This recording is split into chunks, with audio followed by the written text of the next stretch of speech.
My family disowned me. I paid their mortgage for years, then I pulled the plug and watched it burn. You never really believe your family would turn on you. Not fully. Not your own blood. But looking back, the signs were always there. Growing up in Indianapolis, my dad was the kind of man who demanded loyalty but rarely gave it. His word was law. If you questioned him, you were disrespectful. If you disagreed, you were ungrateful. My sister Madison learned early how to play his game. Smile. Nod. Stroke his ego. Me? Not so much. I was the kid who asked too many questions. Who wanted space? Who wanted to breathe without being monitored? Dad called that betrayal. By the time I was 25, I had managed to get a great job in Chicago. Good pay, good benefits, a chance to finally live life on my own terms. But even after moving, my family never really let me go. Every call was about how much they struggled without me. The bills, the mortgage, the house my dad refused to downsize from because this was our family home. So I did what any guilt-ridden son does. I paid. I covered the mortgage, the utilities, even my sister's college tuition when she switched majors for the third time. Dad called it helping the family. But really, I was their safety net, their wallet. Fast forward to my dad's 60th birthday. I planned a surprise visit.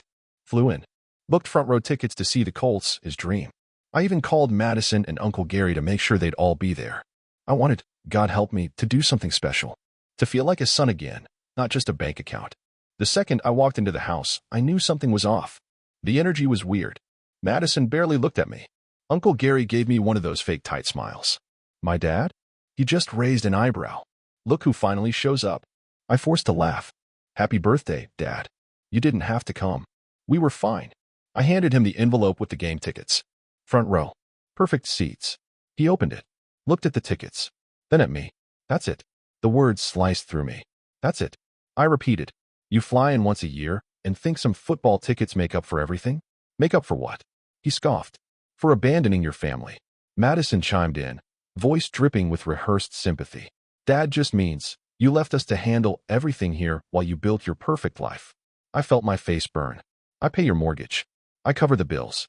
How exactly did I abandon anyone? Money isn't love, my dad shot back. You think throwing cash at us erases your absence? No, I said, voice tightening. But it sure as hell kept this roof over your heads. That's when Uncle Gary threw in his 2 cents. Maybe it's time you stop holding that over their heads. Family isn't about transactions. Easy for him to say. He never paid a damn thing. I realized then, this wasn't a spontaneous ambush. This was planned, scripted, coordinated.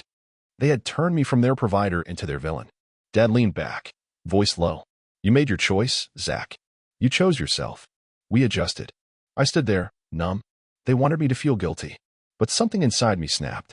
You're right, I said quietly. They all looked at me, waiting for the usual backpedal. I chose myself. And starting today, I'm choosing myself completely. I walked out, left the tickets on the table, got in my rental car, and drove straight to my hotel. That night, I made a decision, one that had been simmering for years. No more payments. No more being their financial punching bag. No more helping people who saw my help as a weapon to beat me with. I logged into my Bank of America account, found the automatic mortgage payments, and clicked cancel. For the first time in years, I slept like a man who finally stopped bleeding for people who never once tried to stop the knife. 2 weeks later, I got my first voicemail from Dad. I had been waiting for this. Nervous? Sure. Angry? Absolutely. But mostly, I was calm, because I already knew exactly how this would go. Zach, it's Dad. Call me when you get this. I just got a bill from the bank. You must have made a mistake with the payment. Just get it fixed. Mistake? Right. I didn't call him back. Another week passed. Another voicemail. Zach, I don't know why you're being difficult. The bank called today. This is getting serious. Still, I waited. Madison was the first to call me personally. What's this about the mortgage, Zach? Dad's freaking out. Madison, I canceled the payments. Why? You know how much Dad relies on you. I know. That's the problem. You can't just pull the plug like this. I can. Because this hasn't been helping the family for a long time. It's been extortion. She sputtered some cliché line about family and obligation, but I cut her off. Tell Dad he's got 30 days before the bank starts formal proceedings. You're going to regret destroying this family, Zach. Funny. I destroyed it? You mean the family that turned me into a walking ATM? The family that ambushed me on his birthday? This had been broke for a long time. My numbers just finally caught up. After that, The silent treatment came. It was almost funny. They had been fighting to keep me in, but the moment I refused to play, they stopped pretending they wanted me around. Then, the letter arrived. Certified mail. From Dad's lawyer. Wells Fargo's logo on the top, which only added to the absurdity. Dear Mr. Jameson, per our client Mr. Gary Jameson Sr., this letter serves as formal notification of the breach of agreed financial responsibility on behalf of Mr. Zachary Jameson. They were trying to claim I had a legal obligation to continue the mortgage payments. They were literally suing me for choosing to finally stop feeding them beyond our original informal agreement. I forwarded the letter to my own lawyer, Susan. She read it, raised an eyebrow, and chuckled. Pathetic. Think they've got anything? Nothing. But it'll get ugly before it gets quiet. She was totally right. Within weeks, I was the center of every family gossip circle in Indianapolis. Apparently, I had abandoned my father in their time of need. I was refusing to repay the debt for raising me. I even heard rumors, through an old neighbor, that Uncle Gary was telling people I had embezzled money from the family. Funny how fast victims turn to predators when they realize their money train stopped running.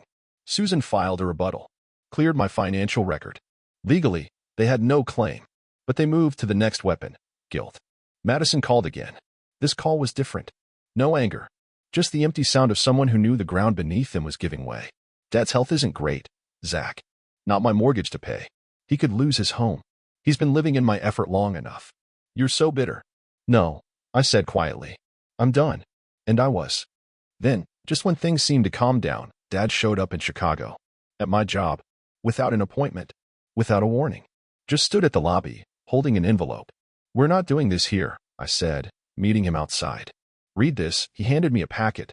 I'm willing to restructure everything if you just come back to the table. You mean if you get control again? You owe us, Zach. I don't owe you anything. I'm your father. No. You were my warden. I'm finally free. I turned around and left him standing there. Didn't even look back. That night, I got drinks with Susan. Told her what happened. She smiled. You're winning, Zach. And that's why they're desperate. Feels less like winning and some more disgusting. That's because you're dealing with people who didn't love, they controlled. She said it bluntly. And she was right. I blocked Dad's number that same week. Blocked Madison. Blocked Uncle Gary. Deleted them all from my accounts, my documents, my world. Not out of hate. Out of self-respect. The mortgage lapse finally hit. The bank initiated repossession. Susan handled it. Effortlessly. The house, the one I paid for, they abused, and they told me was never mine, was now on the market. For once, I could breathe. Really breathe. The house was gone. Officially foreclosed. Officially out of my life. Out of theirs too, though they would never admit it was their fault. And yet, even after losing the very thing they used to trap me for years, they found a way to make me the villain once again. Because people like them, they need a villain. They survive by rewriting the story until their hands look clean. It started with the calls I didn't answer. Then the texts I ignored. Next came the social media campaign. Madison posted a long, carefully crafted paragraph on Facebook. Public, of course. My father worked his whole life to give us a home. He raised us when others chose to walk away. After sacrificing everything, his only son left him to lose everything. Sometimes, the people you love hurt you the most. The comments poured in. Stay strong, Madison. Your dad deserves better. Shame on people who forget where they come from. This generation has no respect for family anymore. A few old family friends messaged me directly. Some were polite. Hey Zach, is everything okay? Seems like a lot is happening. Others weren't. You should be ashamed of yourself. I ignored them all. Because explaining myself to people who only ever knew the version of me that my family sold? Pointless. Then came Uncle Gary's turn. He showed up at my apartment. Uninvited. Unannounced. I opened the door and immediately regretted it. We need to talk, Zach. No, Gary. You need to leave. Your father's living with me now. You left him homeless. He was never my responsibility. He's your blood. And he spent years bleeding me dry. We're done. He's sick, Zach. He's been sick for years. Just not in the way you want to admit. This will haunt you. No, Gary. This will haunt you. Because you enabled him. You stood by while he drained me. You sat at that table during his birthday ambush and said nothing. His face reddened. He raised you. And I walked away so I could finally raise myself. I closed the door. Let him stand there alone. Didn't open it again. Weeks passed. The storm online died down. The public outrage faded. People always lose interest when drama gets old. But the bitterness behind the scenes? That never stopped. Dad tried one more time. Sent me a handwritten letter. No lawyer. No threats. Just shaky penmanship on cheap lined paper. You made your choice, son, but I hope you can live with it when you're older and alone. Family doesn't quit each other. I didn't respond. Because family doesn't quit? That was rich coming from a man who quit being a father the second he saw me as a wallet instead of a son. Susan, my lawyer, called a few days later. So, minor update, she said. Oh, your father tried to claim you committed elder abandonment. I laughed. That's even a thing? Apparently. But don't worry. We filed dismissal paperwork. It's already dead in the water. He never stops, does he? Control freaks never do, Zach. But you've made your position clear. That matters. The foreclosure hit them harder than I expected. Dad moved into Uncle Gary's spare room. Madison relocated into his small apartment across town, posting staged photos of new beginnings while the walls cracked behind her smile. The house itself? Sold in under a month. The new owners painted it, gutted the kitchen, replaced the front door, erased any trace of our family's history inside those walls. And honestly, good. That house was never my home. It was a cage I finally unlocked. Months later, Madison reached out. Through email this time. Subject line, closure. I should have deleted it. But curiosity won. The message was long. A mix of passive aggression, half-baked apologies, and thinly veiled guilt trips. We may never agree on what happened. But Dad is deteriorating fast. It's sad you couldn't find forgiveness before it was too late. I read it twice. Not because I didn't understand it, but because I couldn't believe how skilled she was at making every word drip with blame. No real apology. No real ownership. Just another version of, look what you made us do. I didn't reply. Not because I didn't have words. Because I had nothing left to give. Time passed. Dad's health declined. Liver failure, I heard. The irony was almost poetic. The man who drank himself into entitlement now wasting away while expecting the son he bled dry to come back and save him. I got another voicemail a few months later. It was Madison again. Her voice was softer now. Tired. He keeps asking for you. You should come. But I didn't. Because visiting him wouldn't bring closure. It would only reopen wounds I finally let scar. When he passed, I got the news through an obituary Madison posted online. She never called. Never sent a message. Just one last public performance. Gary Jameson Sr., beloved father, pillar of the community, survived by his daughter Madison. Not a single mention of me. Not even as an afterthought. And you know what? I didn't care. Because at that moment, for the first time in years, I was truly free. No more obligations. No more games. No more rewriting history. I built my life after them. Not in spite of them. But because of what they taught me about what love isn't. Love isn't debt. Love isn't guilt. Love isn't bleeding for people who only know how to take. Some family trees aren't worth watering. Sometimes you burn the roots and plant something entirely new. You'd think death would finally end the games. You'd think losing him would finally quiet the noise. You'd be wrong. Because even from the grave, Dad found a way to reach for my throat one last time.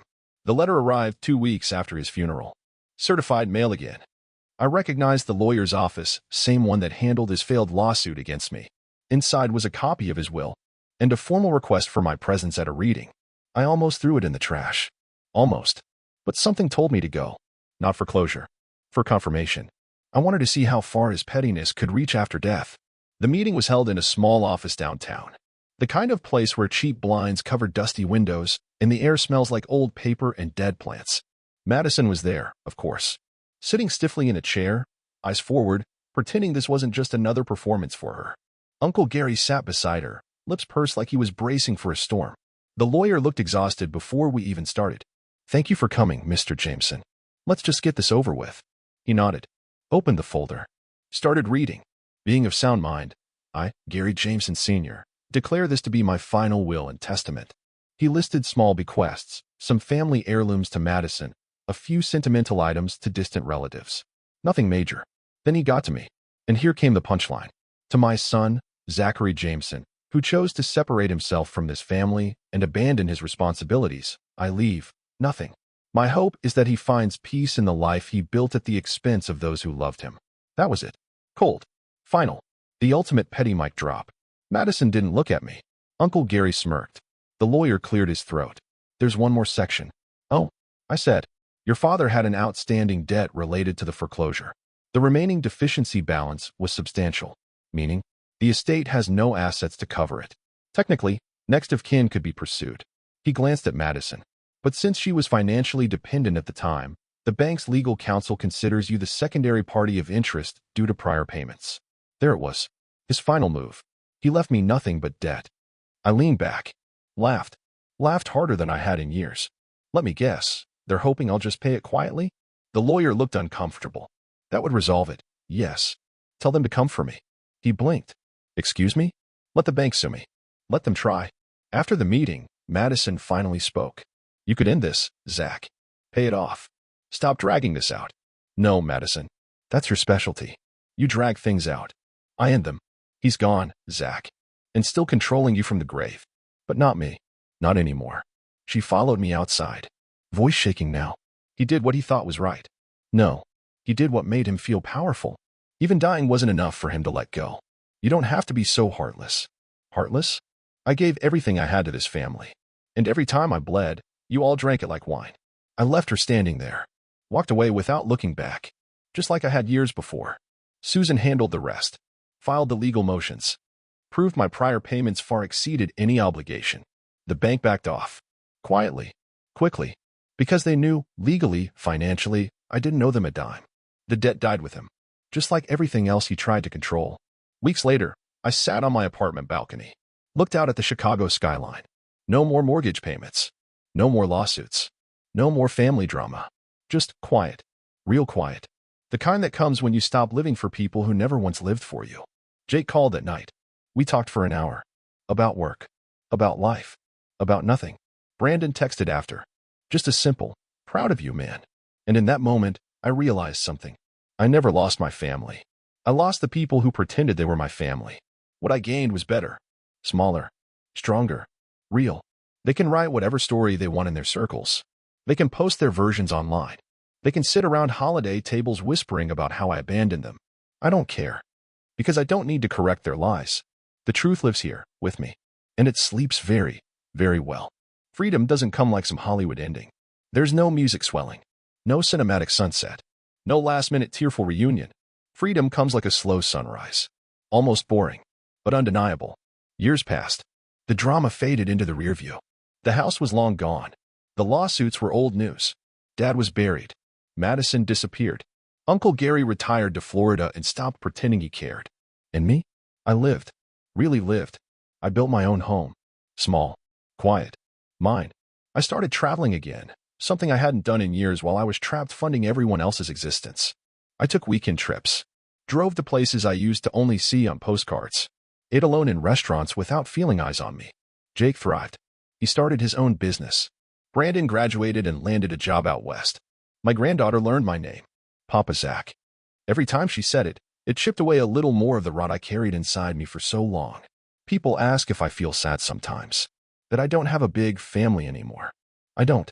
Because I realize something most people never do. Family isn't measured by bloodlines or holiday photos. Family is peace. Family is who shows up when nothing is owed. Family is who sits beside you in silence because no apology is necessary. One evening, I sat on my porch, watching the wind move through the trees. Jake sat next to me. You ever think about them? Who? Madison? Dad? Yeah. Sometimes. Not often. Do you regret cutting them off? I took a sip of my coffee. No. I regret waiting so long to do it. Jake nodded. I used to think cutting people off was cruel. Now I see it's sometimes the kindest thing you can do for yourself. Exactly, I said. Boundaries aren't walls. They're doors you close because you know who shouldn't be allowed inside anymore. He smiled. I'm proud of you, Dad. That meant more than any forced, I love you, I ever heard from Dad. Because this was earned. Real. Free of debt. Free of guilt. I still get calls sometimes. From distant relatives. Old neighbors. People who once whispered about me behind closed doors. You should reconcile, Zach. Life's too short for grudges, Zach. Family is everything, Zach. They don't get it. They never will. Because they never saw the weight I carried. The years I lost. The nights I spent calculating payments while pretending everything was okay. I didn't lose my family. I escaped my captors. I outgrew the cage they built for me. And the freedom I found? It wasn't because they finally let me go. It was because I finally stopped waiting for permission. I look at my granddaughter sometimes and wonder what legacy I'm leaving her. Not money. Not property. Not some twisted idea that love is conditional. But strength. The strength to choose peace over obligation. The strength to walk away from people who call control care. The strength to love without debt. Because every day, we get to choose. Every conversation, every relationship, every decision. We choose whether we build a life or whether we let others slowly drain it from us. Dad chose control. Madison chose survival through manipulation. Gary chose silence. They all made their choices. And I made mine.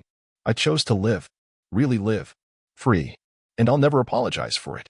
If you've ever felt used, unheard, or invisible in your own family, just know you're not alone. Setting boundaries isn't cruelty. Walking away isn't weakness. Sometimes, it's the most powerful thing you can do. So if this story hit close to home, drop a comment, share your experience, or just say same. Don't forget to like, subscribe, and hit that bell, because here, we tell the stories no one else dares to. The ones that hurt, but also heal.